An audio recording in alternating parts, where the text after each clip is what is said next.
నాయుడేమో మాకు తెలియదు కానీ మాకు రాజశేఖర రెడ్డి గారి పరిపాలన మంచిది. మాకు అంతవరకే, ఒకరితో మాకు సంబంధం లేదు.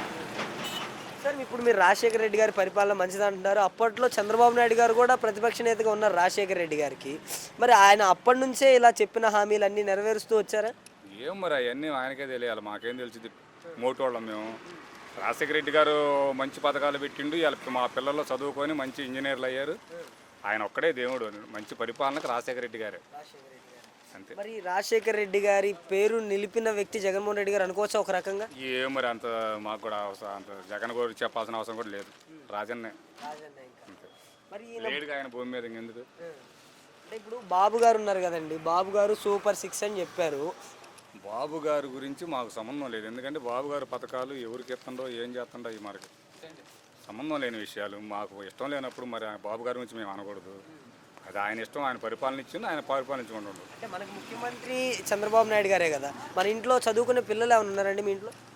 ఏం లేదు, మాకు రాజశేఖర రెడ్డి గారు ఉన్నప్పుడే అయిపోయింది మా యత్నం. లేకపోతే ఇప్పుడైతే మేము చదివేలేము. ఆయన మహానుభావుడు మాత్రాల కోసం 6 ఏళ్ళు ముఖ్యమంత్రి చేసిండు అంతే.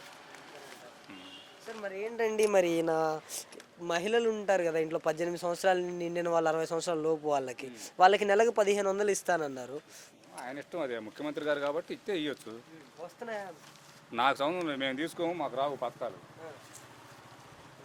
మాకు ఏ పథకం రాదు. ఇప్పుడు కరెంటు బిల్లుల పరిస్థితి ఏంటంటారండి? మరి అవి కడుతున్నారు, కట్టాలిగా. కాల్చుకున్నప్పుడు కరెంటు బిల్లు మనం కాల్చుకున్నాం, ఏసీలు పెట్టుకున్నాం, కట్టాలా. అంటే పెరిగినట్టు ఏమైనా అనిపిస్తుంది? జగనైనా పెంచుతారు, చంద్రబాబు అయినా పెంచుతారు, ఎవరైనా పెంచుతారు. కరెంటు బిల్లు అనేది ప్రైవేట్ సంస్థ, ఎవరైనా పెంచాల్సిందే. కరెంటు బిల్లు, నిత్యావసర వస్తువులు అవి పెరుగుతూనే ఉంటాయి. మద్యం వ్యవస్థ ఎలా కొనసాగుతుందండి ఈయన వచ్చిన తర్వాత? మధ్య నేను తాగను, మరి నాకు తెలియదు. ఎవరైనా తాగే వాళ్ళు ఉంటే పిలుచుకొచ్చి అడిగితే వాళ్ళు చెబుతారు. అంటే బెల్ట్ షాపులు పెడితే బెల్ట్ తీస్తాననేసి అన్నారు. మీ ఊర్లో బెల్ట్ షాపులు లేవు అసలుకి? నాకు తెలియదు, దాని వాళ్ళు కాదు. బీడీలు, మద్యం, సిగరెట్ అవి తాగను. మళ్ళీ పొలం పని చేసుకుని బతకడం. మరి రైతులకు రైతు భరోసా సంగతి ఏంటంటారు? ఏం మరి అది ఎత్తాడు, రైతులకి తీసుకునే వాళ్ళకన్నా ఇచ్చానికి వాళ్ళకే తెలియాలి. మీరు కూడా రైతే కదా? నేను డ్రైవర్ని, లారీ డ్రైవర్ని. అంటే మీకు వాహన మిత్ర అలాంటివి ఏమైనా వచ్చాయండి ఇంతకుముందు?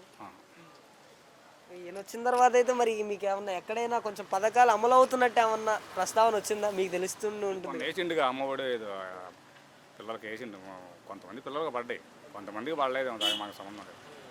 ఓకే సార్, ఇప్పటికైతే ఫైనల్గా కూటమి ప్రభుత్వం అధికారంలోకి వచ్చిన సంవత్సర కాలం వ్యవధిలో వాళ్ళు చెప్పిన హామీలు ఏవైతే ఉన్నాయో, ఎలక్షన్ ముందు మేనిఫెస్టో పెట్టారో, అవన్నీ నిలబెట్టుకోగలిగారంటారా? ఏం మరి నిలబెట్టి కొన్ని ఇచ్చిండుగా, కొన్ని నిలబెట్టిండు, కొన్ని ఇంకా చేస్తాడు. ఇప్పటికైతే పరిస్థితి అలా ఉందంటారు.